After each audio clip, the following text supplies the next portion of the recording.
দর্শক শ্রোতা, মূলত ঢাকা এবং নড়াইল যে রোড আছে সেই রোডে একটা অ্যাক্সিডেন্ট হয়েছে। সেই অ্যাক্সিডেন্টে আসলে কীভাবে এ জায়গায় অ্যাক্সিডেন্টটা হলো এবং জায়গায় একজন মারা গেছে এবং আরেকজন খুবই আশঙ্কাজনক অবস্থায় আছে, তারা ঢাকায় পাঠানো হয়েছে। দর্শক শ্রোতা, আমি এই জায়গায় যারা স্থানীয় আছে তাদের কাছে আমি সরাসরি চলে এসেছি। দর্শক শ্রোতা, আসলে এই জায়গায় কীভাবে ঘটলো এই অ্যাক্সিডেন্টটা আমি সরাসরি ভাইয়ের কাছে জানতেছে। ভাই, আসলে এই জায়গায় কিভাবে কি ঘটলো? আমার জানা মতে যে বড় ট্রাকটা ছিল হচ্ছে এই পাশে পার্কিং এ দাঁড়ানো রাতভর, সকালবেলা টিপে যাওয়ার উদ্দেশ্য গাড়িটা স্টার্ট দিছে।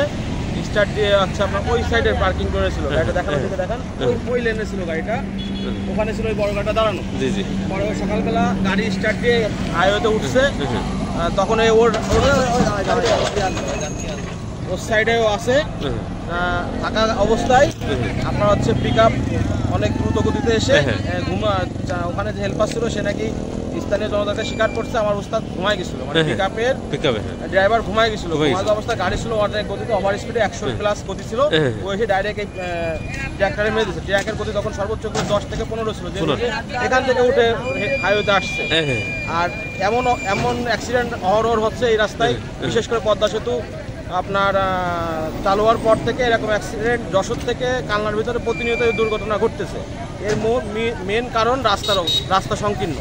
এই রাস্তা সিস্টেম না হওয়া পর্যন্ত আমার মনে হয় আপনার এরকম ঘটনা অহরহ ঘটতে থাকবে। এই জায়গায় ট্রাফিকের একটা সমস্যা আছে, এই জায়গায় কি ট্রাফিক থাকে? এই জায়গায় যে হাইওয়ে একটা রোড, হাইওয়ে রোডের ট্রাফিকের তো প্রয়োজন হয় না। এটা তো মনে করেন যে আপনার হাইওয়ে রাস্তা, এখানে ট্রাফিকের প্রয়োজন হয় মানে প্রয়োজন নাই। এই জায়গাটা এই স্থানটার নাম কি ভাই? এটা হাওয়াইখালী ব্রিজ।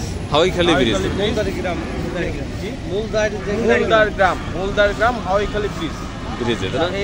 এই সম্পূর্ণ দোষটা হচ্ছে আপনার পিকআপের। ওরা হচ্ছে খুব ওভার স্পিডে সবসময় চালায়, মুরগির গাড়ি খুব ওভার স্পিডে চালায়। পিকআপে কয়জন ছিল ভাই?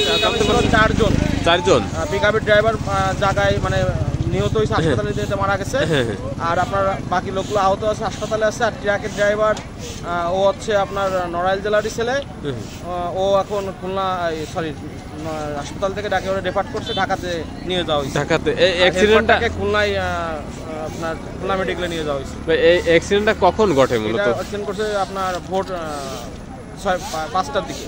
5টার দিকে পরপরই আর কি। আপনার নামটা যদি বলতেন। আমার নাম দীপ্ত। ধন্যবাদ ভাই।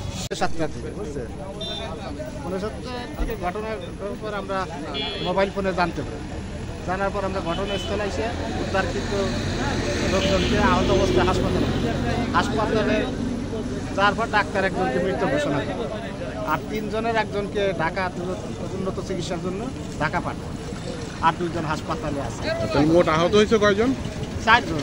4 জনের ভিতরে একজন মারা গেছে, একজন আহত অবস্থায় ঢাকা উন্নত চিকিৎসার জন্য পাঠাইছে, আর 2 জন সদর হাসপাতাল আছে, তাদেরও নাকি উন্নত চিকিৎসার জন্য শুনছি একজনের নাকি খুলনা পাঠায়। যে মারা গেছে সে কি সদর হসপিটালে মারা গেছে? হাসপাতালে প্রতিমধ্যে মারা গেছে। আপনারা কি জানতে পারলেন? এটা কি মুখোমুখি সংঘর্ষ হয়েছে নাকি? মুখোমুখি আলামত হিসেবে তো বোঝা যায় মুখোমুখি সংঘর্ষ, যেভাবে গাড়ি ছিল। যে মারা গেছে ওর পরিচয় কি জানতে পারছেন? কোথায় বাড়ি? আমরা টিভির মাধ্যমে চিনি তারাইয়া জানতে পারছি তাদের বাড়ি নাকি যশোরে। মোবাইলে যোগাযোগ। আপনার পরিচয়টা দেন। আমি তুলারামপুর হাইওয়ে থানার টিএসআই আগত। যে মারা গেছে ওর নামটা কি জানতে পারছেন? না, জানতে গেলে হাসপাতালে যাইতে হবে।